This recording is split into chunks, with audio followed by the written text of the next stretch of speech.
салом ва хуш омадед бинандагони азиз ба нашри навбатии барномаи ахбори озодӣ. дар 15 дақиқаи дигар шуморо бо навгониҳои тоҷикистону ҷаҳон ошно мекунем. имрӯз 31 май ин мавзӯъҳоро дорем. занги охирин ҳам дигар вуҷуд надорад, вале ҷинояткорӣ дар поёни соли таҳсил дар миёни хонандагони мактабҳо аз байн нарафт. вақти хониш омадан ба синфи як дар омадан то занги охирин ҳамин ҳаст. додгоҳ собиқ президенти амрикоро дар сохтакории санадҳо ва дигар ҷиноятҳо гунаҳгор донист. Доналд Трамп айбномаро қабул надорад. ман як марди бисёр бегуноҳам. ва чӣ гапро чӣ шуд? ширкати Тисел ваъда додааст ки ба зудӣ навсозии замимаи маъруфи суҳбатҳои арзони телефонӣ такмил хоҳад шуд. ба зидди як хонандаи мактаб аз ноҳияи Ёвон барои бо корд захмӣ кардани ҳамсолаш парвандаи ҷиноӣ кушоданд. мақомот аз ӯ ном намебаранд. пештар баъзе аз манобеи Радиои Озодӣ гуфта буданд ки падари навраси масъули ҳамла ва падари навраси ҷабрдида дар яке аз муассисаҳои ноҳияи Ёвон кор мекунанд. вазорати корҳои дохилии Тоҷикистон рӯзи 30 май дар ислоҳие гуфт ин навраси 15 сола ба авбошӣ бо истифода аз силоҳ муттаҳам аст. тибқи қонун ба ӯ аз 5 то 7 сол зиндон таҳдид мекунад.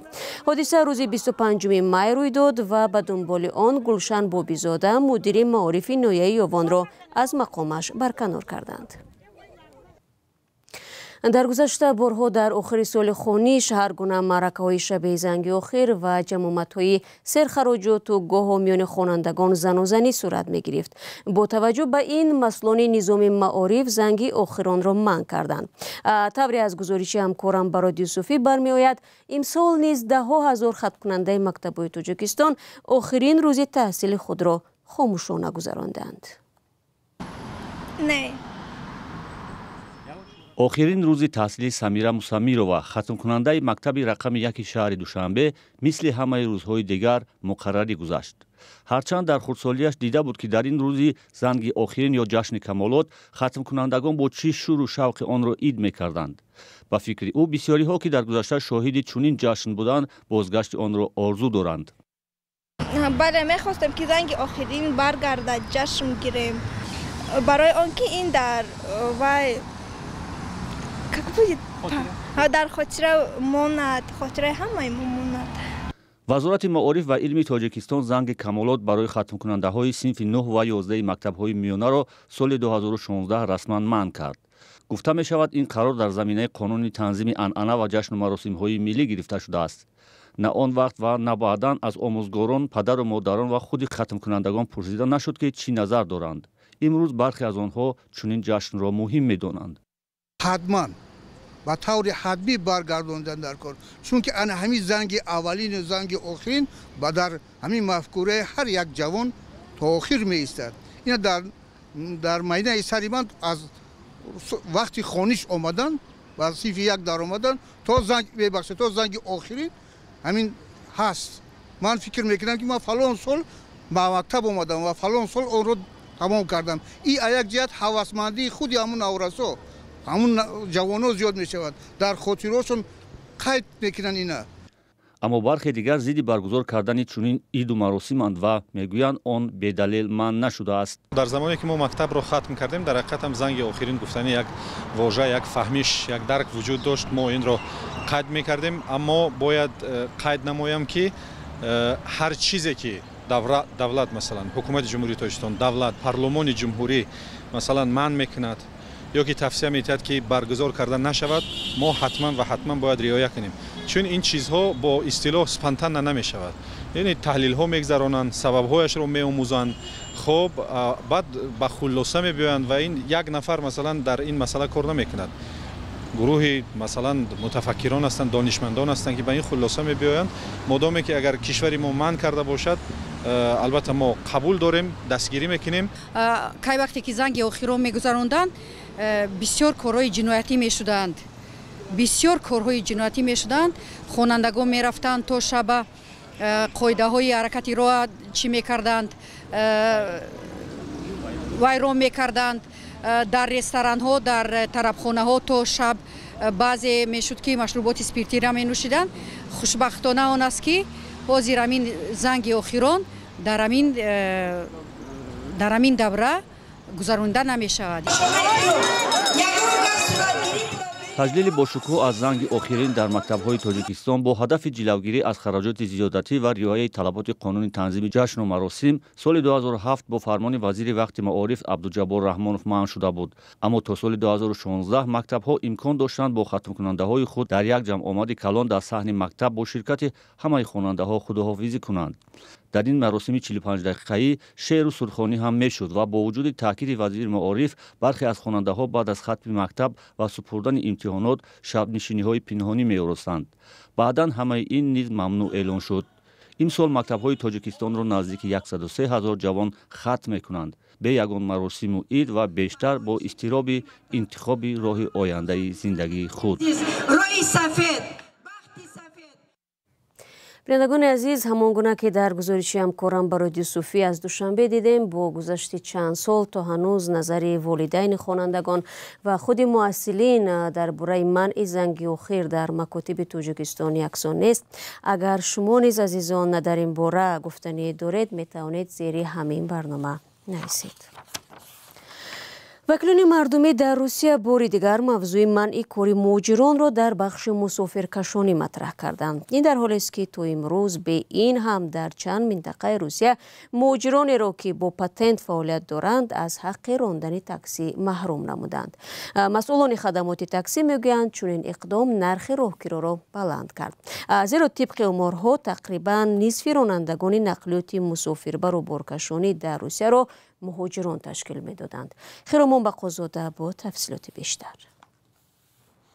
вакили думаи давлатии Русия ба ҷонибдорӣ аз манъи кори муҳоҷирон дар таксӣ баромад кардааст. ба гуфтаи Дмитрий Гусев ба ин кор танҳо бояд муҳоҷироне иҷозат дода шаванд ки аз кишварҳои узви созмони ҳамкориҳои иқтисодии Авросиё омаданд. ин изҳорот аз забони вакил дар анҷумани таксии замонавӣ садо дод. ба қавли вакили мардумӣ, Русия танҳо бояд ба вуруди он муҳоҷироне роҳ диҳад ки воқеан зарур ҳастанд. онҳо бояд аз рӯи шартнома ба кор қабул шуда, дар сурати ба поён расидани муҳлати қарордод Русияро тарк кунанд. дар масъалаи ширкатҳои таксӣ ва шаҳрвандони хориҷӣ, мо бо он шаҳрвандоне ки аз кишварҳои узви созмони ҳамкориҳои иқтисодии Авроосиё кор мекунанд, чизеро иваз карда наметавонем, аммо қатъиян муқобили кори муҳоҷирон аз давлатҳои дигар ҳастем. мо ба решаи худамон теша мезанем. соли гузашта зиёда аз 2.5 миллион нафар ба кишвар барои кор омаданд. ҳамагӣ 600 000 кас патент гирифтааст. боқӣ монда куҷо шуданд? онҳо зери ниқоби муҳоҷирони корӣ омаданд. инфрасохтори моро истифода мебаранд, аз ҳисоби мо зиндагӣ мекунанд, оилаҳояшонро меоранд. ин нодуруст аст. дар ҳамин ҳол нашрияи European Asian News аз қавли Ирина Зарипова, раиси шӯрои ҷамъияти рушди таксӣ навиштааст, даҳо ҳазор ронандаи таксӣ дар Русия корро тарк карданд. интизор меравад ки дар Русия таърифаи нақлиёти мусофирбар баланд равад. дар ҳамин анҷумани таксии замонавӣ Зарипова гуфт, аллакай дар моҳи июн қимати таксӣ боло мешавад. нархҳо бо сабаби рафтани ронандагон гарон мешаванд. тақрибан 100 000 нафар аз сабаби ҷанг аз кор рафтанд. таърифаҳо соли 2 бор дар соли нав ва моҳи июн баланд мераванд. чаро? чунки тобистон ронандагон ба сохтмонҳо мераванд, бар илова мавсими гирифтани рухсатиҳост. ронандагон аз пайи корҳои хусусияшон мешаванд. аз ин пештар раиси иттифоқи ронандагони таксиҳои Москав Николай Кодолов гуфт ки дар пойтахт нисфи ронандагони таксӣ шаҳрвандони кишварҳои Осиёи марказӣ мебошанд. вай гуфт хуруҷи муҳоҷирон аз кишвар боиси боло рафтани нархи нақлиёти ҷамъиятӣ мешавад.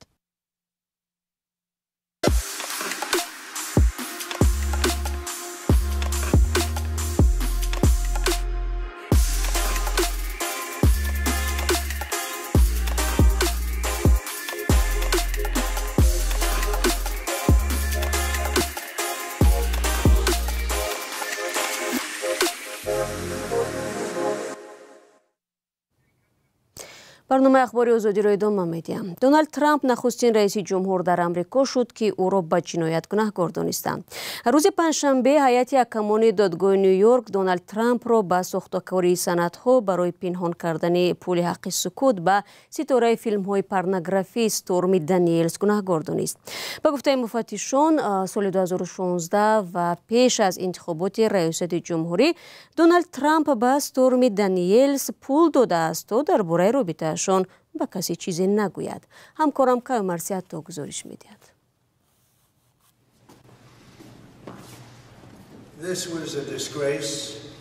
این یک شرمندگی است میگوید دونالد ترامپ که روز 30 می دادگاه او را در پرونده پرداخت حق سکوت به استورمی دانیلز گناهکار دانست.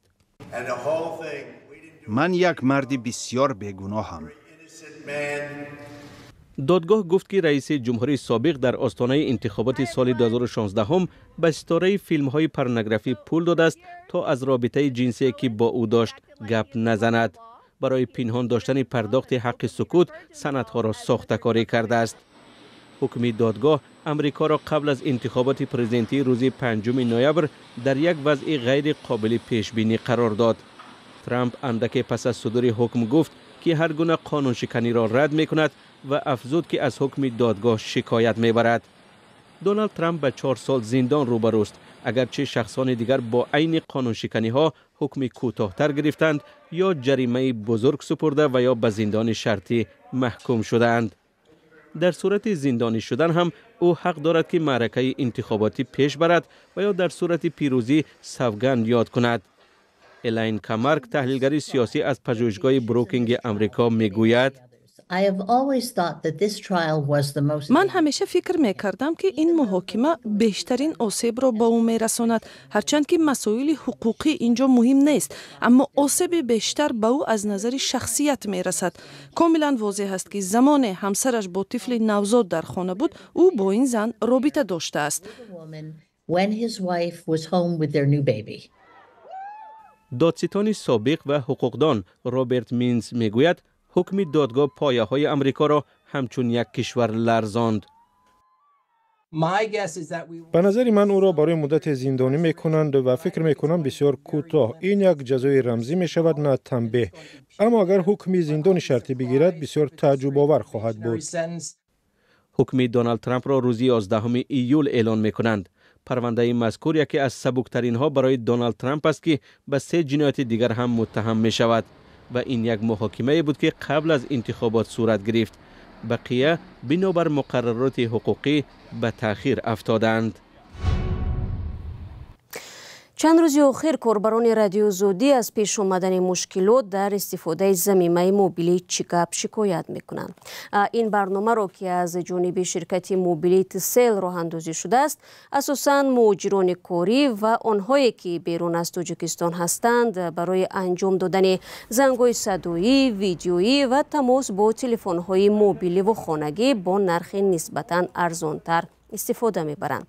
یک همصحبت رادیو زودی از شرکت تسل گفت حالا در شرکت نصب و وصل تجهیزات جدید و سرور یا خود مخزن اطلاع، خطای نخ اپتیکی و تکمیل یا خود اپتیمیزاسیون برنامه ها ادامه دارد و با احتمال زیاد تا 2 روز دیگر مشکلات برطرف و علاقه دوباره برقرار خواهد شد.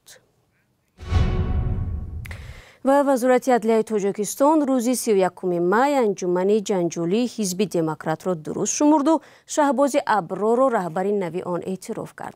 انجمن 18 حزبی در اول ماه می امسال در شهر دوشنبه گذشت. شرکت‌دارانش فعالیت رهبر اینک سابق آن سید جعفر عثمانزاده را غیر قناعت بخش خوانده او را از رئیسی گرفتند. عثمانزاده در انجمن شرکت نداشت اما دیرتر قرار همحزبان نش را مطابق آیین‌نامه ندانست. اسدالله حکیم زاده معاون وزیر عدلیه روز 31 می در نامه جوابی به درخواست شهباز ابرار گفته است آیین‌نامه حزب دموکرات تاجیکستان در وزارت عدلیه با تغییر الهه ها از نو به قید دولتی گرفته شد. دوستان عزیز در همینجا برنامه را خلاصه میکنیم. تشکر که ما را تا این دقیقه همراهی نمودید و در وبسایت azadi.org و صفحه های رادیو آزادی در فیسبوک، تلگرام، یوتیوب و اینستاگرام مطالب نوین ما را پیگیری کنید. خود را احتیاط کنید. از آن وقت و نگهداری.